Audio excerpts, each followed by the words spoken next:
सत्यशोधक Shivkranti TV news. ज्याची कोणी दखल घेत नाही अशा अन्याय, अत्याचार, भ्रष्टाचार, बेकायदेशीर काम होत असेल तर त्याची बातमी, आपल्याकडील विशिष्ट बातम्या, लेख, काही गुणीजन गुणवंत यांची यशोगाथा, समाज उपयोगी मार्गदर्शन, लेख, नोकरी विषयक बातम्या, वाढदिवस, रौप्य महोत्सव, सुवर्ण महोत्सव, अमृत महोत्सव, उद्योगधंद्यांचं उद्घाटन, यशस्वी उद्योगाची माहिती तसंच जाहिराती न घाबरता न लाजता आपले लिखाण पाठवा।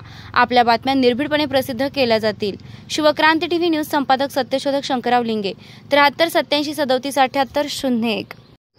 महाराष्ट्र राज्यातील ओबीसी संघर्ष योद्धा नवनाथ आबा वाघमारे यांची महाराष्ट्र नवनिर्माण सेनेचे वैजापूर तालुका अध्यक्ष सुनील भाऊ गायकवाड, वैजापूर नगर परिषदचे माजी नगरसेवक सुभाष अण्णा गायकवाड, राष्ट्रवादी ओबीसी सेलचे प्रदेश उपाध्यक्ष ज्ञानेश्वर भाऊ घोडके, धनगर समाज संघर्ष समितीचे छत्रपती संभाजीनगर जिल्हाध्यक्ष बाळासाहेब जानराव, समता परिषदेचे वैजापूर तालुका अध्यक्ष बाळासाहेब शिंदे यांनी सदैच्छा भेट घेतली। यावेळी वैजापूर तालुका ओबीसी बचाव आंदोलनासंदर्भात राजकीय, सामाजिक आणि विविध विषयांवर मनमोकळे चर्चा। वैजापूर तालुक्यातील ओबीसी मेळाव्याचे आयोजन। यावेळी ओबीसी नेते दीपक भाऊ बोराडे, विरकर सर आणि मित्रमंडळ उपस्थित होते।